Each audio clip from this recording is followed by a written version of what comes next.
Hello, good afternoon mga kabady, mga kapatid. Welcome sa aking vlog. Ngayon mayroon tayong sisilipin isang Ford ano ba ito? Ford Taurus yata ito.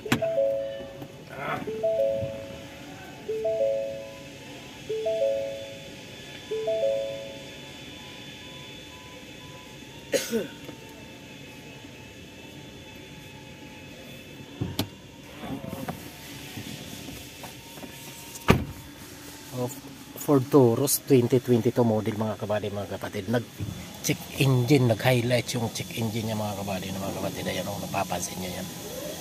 Ayan. So yun ang ating sisilipin sa mewagan natin. Tara, samahan niya ako. Sinasabi ignition switch to on position to. Yan, naka-on na siya.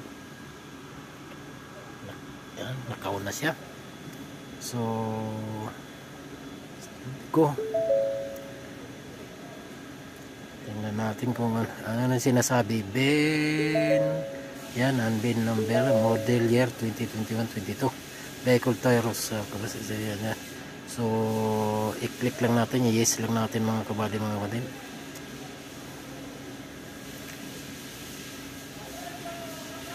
So, yan.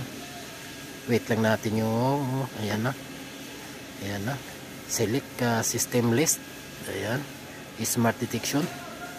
Tingnan natin kung anong lalabas na si Thomas dyan mga kabady, mga kapatid. Itong bakit nag-highlight yung check engine mga kabady, mga kapatid. So now we will to wait to initialize 100% our friend.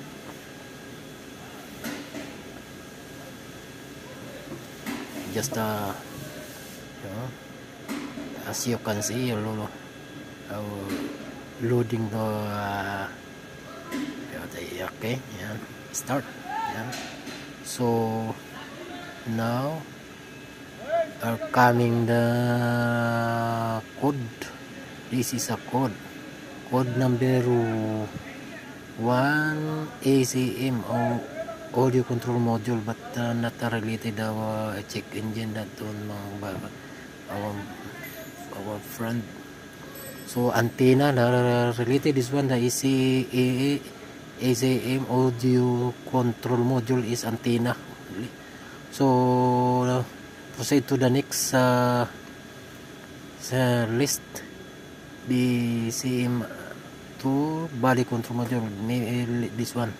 So code number 1 B1 D0015, that's for it lip low beam. So proceed the other one code. This is a engine control module, code U0401 00-48, data received from ECM engine control module. ECM powertrain control module is invalid. So but okay. Parking aid module, okay.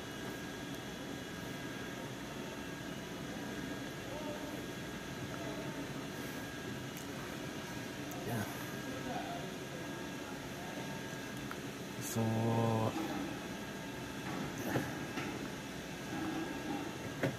okay, so this is a code. As you can see, our friend color red, okay, and the lock downside is color green, meaning it's good or normal, no trouble code. So the red color is as this is a code meaning is a problem. So we will try to clear the code.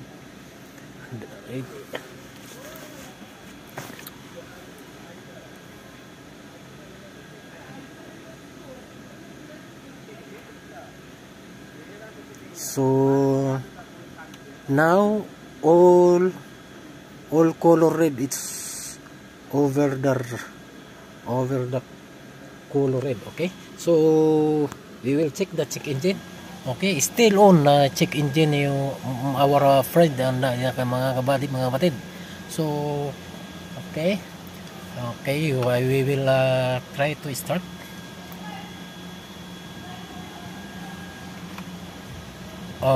See, so see, the check engine is closed. Okay, so now the reset is successful, mga kabady, mga kapatid. Thank you so much for watching, and don't forget the like, comment and share. Okay, so bye bye.